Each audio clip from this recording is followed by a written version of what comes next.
बोलो दुर्गे मैया की जय। शिव पुराण में दुर्गा की उत्पत्ति के बारे में कथा है कि प्राचीन काल में दुर्गम नामक एक बलवान राक्षस उत्पन्न हुआ। उसने ब्रह्मा से वरदान प्राप्त कर देवताओं को सताना शुरू कर दिया, जिससे धर्म की हानि होने लगी। देवताओं ने माँ भगवती से प्रार्थना की कि हे माँ भगवती, जिस प्रकार आपने शुंभ निशुंभ धूम्राक्ष चंड मुंड रक्तबीज मधुकैटभ महिषासुर आदि राक्षसों का वध किया है, वैसे ही दुर्गमासुर का वध कर हमारा कल्याण करें। माँ भगवती ने कहा, देवताओं, तुम्हारी इच्छा पूर्ण होगी। देवी ने दुर्गमासुर के वध का संकल्प ले लिया। इधर दुर्गमासुर को जब देवी के संकल्प का ज्ञान हुआ, तब वह दल बल सहित देवलोक पहुंचा।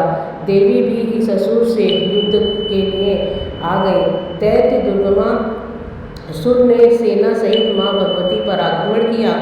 तब देवी के दिव्य शरीर से काली, तारा, छिन्नमस्ता, षोडशी, भुवनेश्वरी, त्रिपुर भैरवी, धूमावती, बंगलामुखी, मातंगी और कमला रूप वाली 10 महाविद्याएं प्रकट हुई। इन महाविद्याओं ने राक्षसी सेना को समाप्त कर दिया।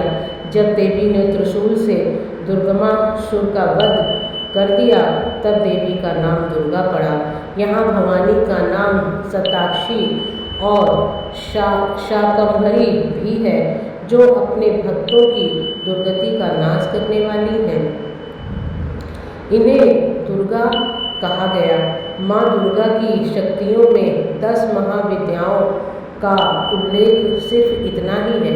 इन महाविद्याओं का परंपरागत संबंध सती, शिवा और पार्वती से है। यही अन्यत्र नौ दुर्गा शक्ति, चामुंडा, विष्णुप्रिया आदि नामों से पूजती हैं। महाभागवत पुराण में 10 महाविद्याओं के प्रादुर्भाव के संबंध में कहा गया है। एक बार दक्ष प्रजापति ने सभी देवताओं तथा महर्षियों को अपने यज्ञ में बुलाया, किंतु देश भाव के कारण शिव जी को नहीं बुलाया। सती को जब पता चला कि उनके पिता दक्ष यज्ञ कर रहे हैं, तो उन्होंने यज्ञ में जाने की अपने पति शिव जी से अनुमति मांगी। शिव जी ने उन्हें जाने से रोका, लेकिन सती अपने निश्चय पर अटल रही। उनके नेत्र लाल हो गए और वह शिव को उग्र दृष्टि से देखने लगी। सती के अधर फड़कने लगे, रंग काला हो गया, क्रोधाग्नि से दग्ध उनका शरीर भयानक दिखने लगा। उस समय महामाया का विग्रह प्रचंड तेज से तमतमा रहा था। कालाग्नि के समान भयानक रूप में देवी ने मुंडमाला पहनी और उनकी भयानक जीवा बाहर निकली। शीश पर अर्धचंद्र सुशोभित था और उनका संपूर्ण व्यक्तित्व विकराल लगने लगा। वे बार बार विकट हुंकार कर रही थीं। देवी का यह स्वरूप साक्षात महादेव जी के लिए भी प्रचंड था। देवी के इस विकराल रूप को देख शिव जी भागे। भागते हुए उनको 10 दिशाओं में रोकने के लिए देवी ने अपनी अंगभूता 10 देवियों को प्रकट किया। देवी की ये स्वरूपा शक्तियाँ भी 10 महाविद्याएँ हैं, जिनका नाम है काली, तारा, छिन्नमस्ता, षोडशी, भुवनेश्वरी, त्रिपुर भैरवी, धूमावती, बांग्लामुखी, मातंगी और कमला।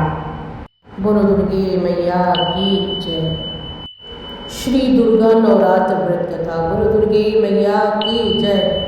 वैसे तो दुर्गा पूजन के लिए कोई भी दिन शुभ और उपयुक्त होता है, परंतु प्रत्येक अष्टमी अथवा प्रत्येक शुक्रवार, चैत्र, आषाढ़, अश्विन और माघ मास के शुक्ल पक्ष में 9 दिन तक दुर्गा की आराधना की जाती है। अधिकांश श्रद्धालु चैत्र और अश्विन मास में 9 दिन तक भगवती दुर्गा की आराधना करते हैं। संयोग से इन्हीं शारदीय और गोधन नवरात्र में भगवान श्री राम की आराधना भी होती है। नवरात्र के संबंध में पौराणिक कथाओं के अतिरिक्त निम्नलिखित कथा भी प्रचलित है। बोलो दुर्गे मैया की जय।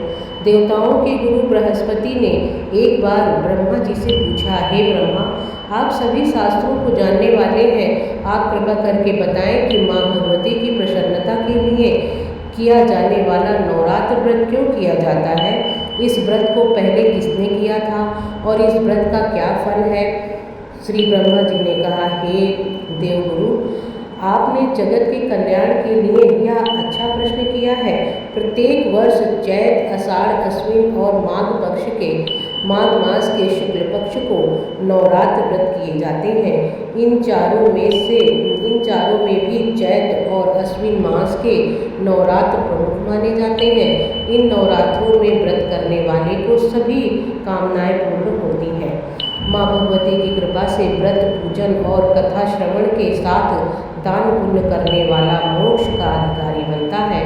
नवरात्र व्रत करने वाला धन, विद्या, पुत्रादि प्राप्त करता है। इस व्रत को ना करने वाला मनुष्य उत्तम धन से रहित होकर पृथ्वी पर सम्मान नहीं पाता। यदि इस व्रत को करने वाला मनुष्य पूरे दिन का उपवास ना कर सके तो एक समय भोजन कर ले और उस दिन बांधवों सहित नवरात्र व्रत कथा का श्रवण करें। हे बृहस्पति, जिसने पहले इस महाव्रत को किया उसका पवित्र इतिहास मैं तुम्हें सुनाता हूँ।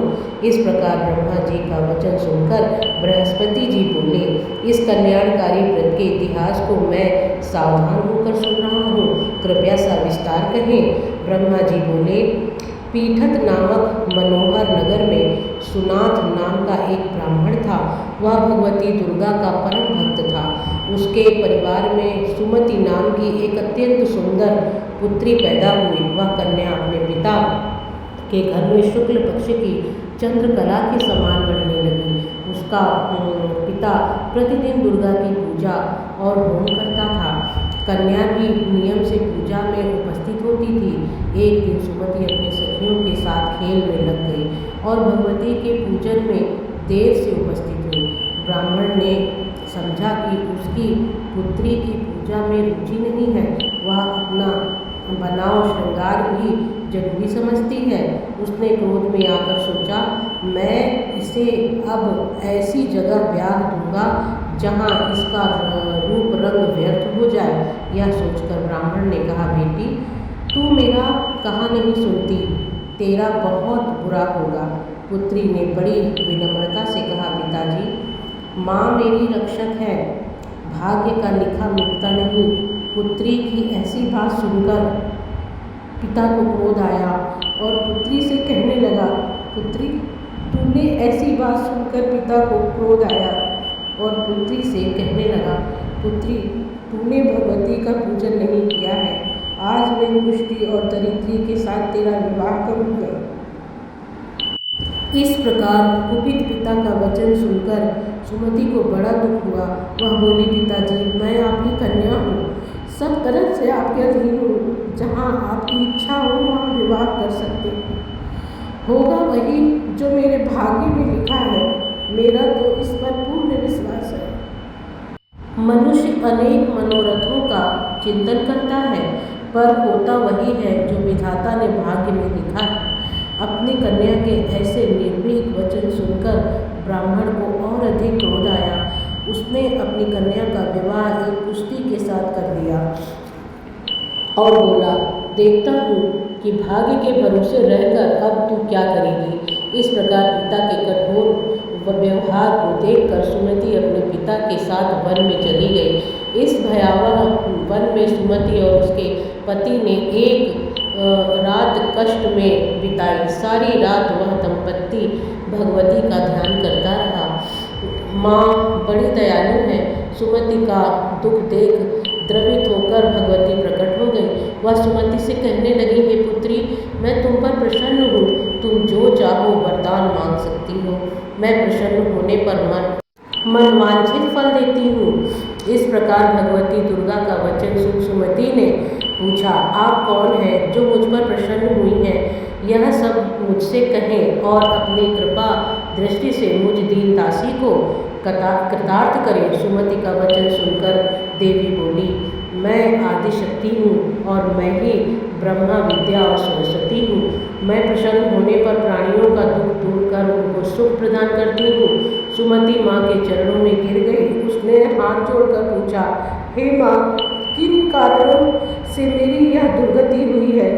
इस जन्म में तो मैंने कोई पाप नहीं किया और कृपा कर मेरे पूर्व जन्म के बारे में बताएं। भगवती ने कहा कि मैं तुम्हें तुम्हारे पूर्व जन्म का वृतांत सुनाती हूँ।